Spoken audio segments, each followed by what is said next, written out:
ನಮಸ್ಕಾರ. ಬನ್ನಿ ಒಂದು ಕ್ಷಣ ಕಣ್ಣು ಮುಚ್ಚಿ ಕುರುಕ್ಷೇತ್ರದ ಆ ಬೃಹತ್ ರಣರಂಗವನ್ನ ಕಲ್ಪಿಸ್ಕೊಳ್ಳೋಣ. ಲಕ್ಷಾಂತರ ಸೈನಿಕರು, ಗೀಳಿಡೋ ಆನೆಗಳು, ಕುದುರೆಗಳು, ರಥಗಳು ಎಲ್ಲವೂ ಯುದ್ಧಕ್ಕೆ ಸಿದ್ಧವಾಗಿ ನಿಂತಿವೆ.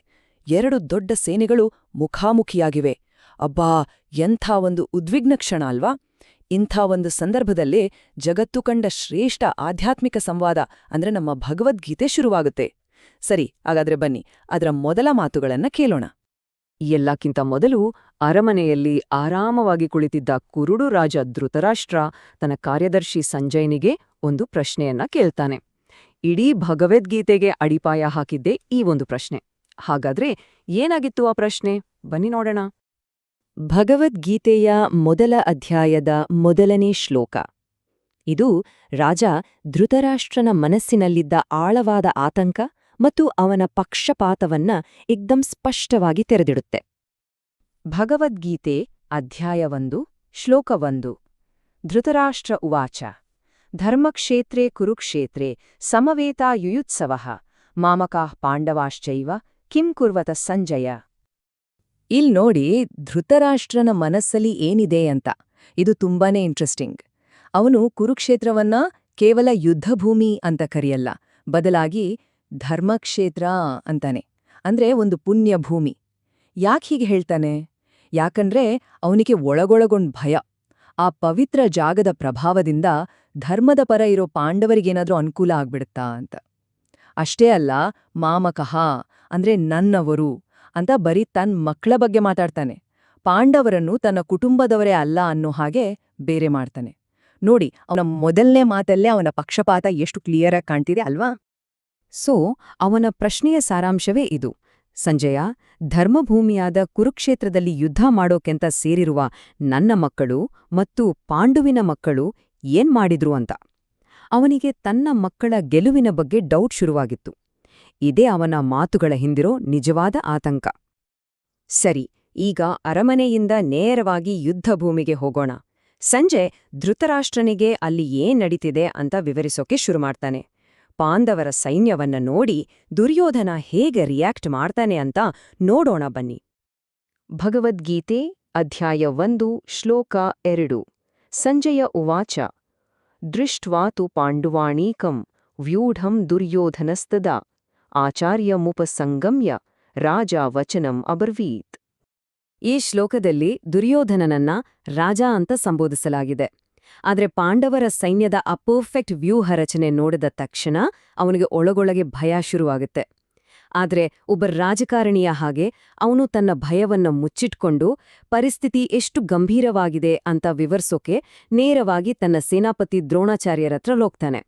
ಇದು ಅವನ ರಾಜಕೀಯ ಬುದ್ಧಿವಂತಿಕೆಯನ್ನ ತೋರಿಸುತ್ತೆ. ಭಗವದ್ಗೀತೆ ಅಧ್ಯಾಯ 1 ಶ್ಲೋಕ 3. ಪಶ್ಯೇತಾನ್ ಪಾಂಡುಪುತ್ರಾಣಾಂ ಆಚಾರ್ಯ ಮಹತೀಂ ಚಮೋಂ ವ್ಯೂಢಾಂ ದ್ರುಪದಪುತ್ರೇಣ ತವ ಶಿಷ್ಯೇಣ ಧೀಮತಾ. ದುರ್ಯೋಧನನ ಜಾಣತನ ನೋಡಿ ಇಲ್ಲಿ. ಅವನು ದ್ರೋಣರನ್ನ ಹೊಗಳೋ ಹಾಗೆ ಮಾಡಿ ಸೂಕ್ಷ್ಮವಾಗಿ ಚುಚ್ಚುತ್ತಾನೆ. ಆಚಾರ್ಯರೇ, ನಿಮ್ದೇ ಬುದ್ಧಿವಂತ ಶಿಷ್ಯ ಅಂತ ದೃಷ್ಟದ್ಯುಮ್ನನ ಬಗ್ಗೆ ಹೇಳ್ತಾನೆ. ಅಂದ್ರೆ ಆ ದೃಷ್ಟದ್ಯುಮ್ನ ಪಾಂಡವರ ಸೇನೆಗೆ ಸೇನಾಪತಿ. ನಿಮ್ಗೊತ್ತಾ, ಈ ದೃಷ್ಟದ್ಯುಮ್ನ ಹುಟ್ಟಿದ್ದೇ ದ್ರೋಣರನ್ನ ಕೊಲ್ಲಿಕ್ಕೆ ಅಂತ. ಅಂಥವನಿಗ ದ್ರೋಣರೇ ಯುದ್ಧವಿದ್ಯೆ ಕಲಿಸಿದ್ದು ಒಂದ್ರೀತಿ ರಾಜಕೀಯ ತಪ್ಪು. ಈಗ ದುರ್ಯೋಧನ ಅದೇ ತಪ್ಪನ್ನು ಮೆಲ್ಲಗೆ ನೆನಪಿಸ್ತಾ ಇದ್ದಾನೆ. ಯಾಕೆ? ಯುದ್ಧದಲ್ಲಿ ಸ್ವಲ್ಪನೂ ಸಾಫ್ಟ್ ಕಾರ್ನರ್ ತೋರ್ಸ್ಬೇಡಿ ಅಂತ ದ್ರೋಣರಿಗೆ ವಾರ್ನ್ ಮಾಡ್ತಾ ಇದ್ದಾನೆ. ಇದು ಪಕ್ಕಾ ರಾಜಕಾರಣ. ತನ್ನ ಮಾತನ್ನ ಮುಂದುವರಿಸ್ತಾ ದುರ್ಯೋಧನ ಈಗ ಪಾಂಡವರ ಸೇನೆಯಲ್ಲಿರೋ ದೊಡ್ಡ ದೊಡ್ಡ ಯೋಧರ ಲಿಸ್ಟ್ ಹೇಳೋಕ್ ಶುರು ಮಾಡ್ತಾನೆ. ಇದು ಅವನ ಮನಸ್ಸಲ್ಲಿರೋ ಆಳವಾದ ಆತಂಕವನ್ನ ಇನ್ನೂ ಸ್ಪಷ್ಟವಾಗಿ ತೋರಿಸುತ್ತೆ. ಭಗವದ್ಗೀತೆ ಅಧ್ಯಾಯ 1 ಶ್ಲೋಕ 4. ಅತ್ರ ಶೂರ ಮಹೇಶ್ವಾಸ ಭೀಮಾರ್ಜುನ ಸಮಾಯುಧಿ ಯುಯುಧಾನೋ ವಿರಾಟಶ್ಚ ದ್ರುಪದಶ್ಚ ಮಹಾರಥಃ.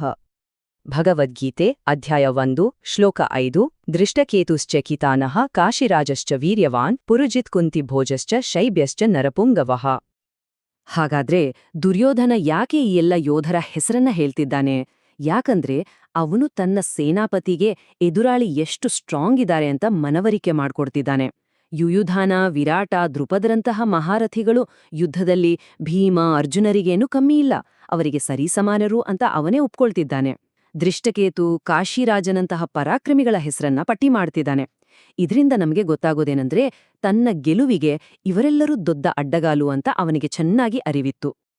ನೋಡಿದ್ರಲ್ಲ, ಭಗವದ್ಗೀತೆಯ ಮೊದಲ ಕೆಲವು ಶ್ಲೋಕಗಳಲ್ಲೇ ಎಂಥ ಆಳವಾದ ಸೈಕಾಲಜಿ, ರಾಜತಾಂತ್ರಿಕತೆ ಮತ್ತು ಆತಂಕ ಎಲ್ಲವೂ ಅಡಗಿದೆ. ಇದು ಕೇವಲ ಒಂದು ಸ್ಯಾಂಪಲ್ ಅಷ್ಟೇ.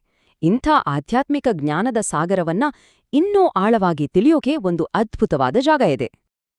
ಈ ವಿಶ್ಲೇಷಣೆಯನ್ನು ವೀಕ್ಷಿಸಿದ್ದಕ್ಕಾಗಿ ಧನ್ಯವಾದಗಳು. ಜ್ಞಾನಕೋಶವೊಂದು ಬಹುಭಾಷಾ ಚಾನೆಲ್ ಆಗಿದೆ. ಇಲ್ಲಿ ನಾವು ಇಂಗ್ಲಿಷ್, ಹಿಂದಿ, ಮರಾಠಿ, ತಮಿಳ್, ಗುಜರಾತಿ ಮತ್ತು ಬಂಗಾಳಿ ಭಾಷೆಗಳಲ್ಲಿ ಆಧ್ಯಾತ್ಮಿಕ ಜ್ಞಾನವನ್ನು ಹಂಚಿಕೊಳ್ಳುತ್ತೇವೆ ಮತ್ತು ಶೀಘ್ರದಲ್ಲಿ ಇನ್ನಷ್ಟು ಪ್ರಮುಖ ಭಾಷೆಗಳು ಬರಲಿವೆ.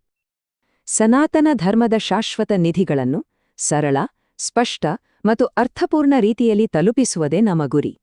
ನಮ್ಮ ಚಾನೆಲ್ನಲ್ಲಿ ಶ್ರೀಮದ್ ಭಾಗವತ್, ಭಗವದ್ಗೀತೆ, ಮಹಾಭಾರತ, ಲಲಿತಾ ಸಹಸ್ರನಾಮ, ದೈವತ್ತಿನ್ ಕುರಳ್, ಮಹಾರಾಷ್ಟ್ರ ಮತ್ತು ಬಂಗಾಳದ ಸಂತರ ಕಥೆಗಳು ಹಾಗೂ ಆದಿಶಂಕರರ ದಿವ್ಯ ಕಥೆಯ ಕುರಿತು ದೈನಂದಿನ ವಿಶ್ಲೇಷಣೆಗಳನ್ನು ಕಾಣಬಹುದು. ನಮ್ಮ ಈ ಪ್ರಯತ್ನ ನಿಮಗೆ ಮೌಲ್ಯಯುತವೆಂದು ಎನಿಸಿದರೆ ದಯವಿಟ್ಟು ಜ್ಞಾನಕೋಶಕ್ಕೆ ಚಂದಾದಾರರಾಗಿ. ಇದರಿಂದ ನಮ್ಮ ದೈನಂದಿನ ವಿಶ್ಲೇಷಣೆಗಳ ಬಗ್ಗೆ ನಿಮಗೆ ಮಾಹಿತಿ ಸಿಗುತ್ತದೆ. ಲೈಕ್ ಮಾಡಲು, ಶೇರ್ ಮಾಡಲು ಮತ್ತು ಈ ದಿವ್ಯ ಜ್ಞಾನವನ್ನು ನಿಮ್ಮ ಕುಟುಂಬ, ಸ್ನೇಹಿತರು ಮತ್ತು ಸಮುದಾಯದೊಂದಿಗೆ ಹಂಚಿಕೊಳ್ಳಲು ಮರೆಯಬೇಡಿ. ಬನ್ನಿ, ನಾವೆಲ್ಲರೂ ಸೇರಿ ಸನಾತನ ಧರ್ಮದ ಜ್ಯೋತಿಯನ್ನು ಪ್ರಜ್ವಲಿಸುತ್ತಾ ಇರೋಣ.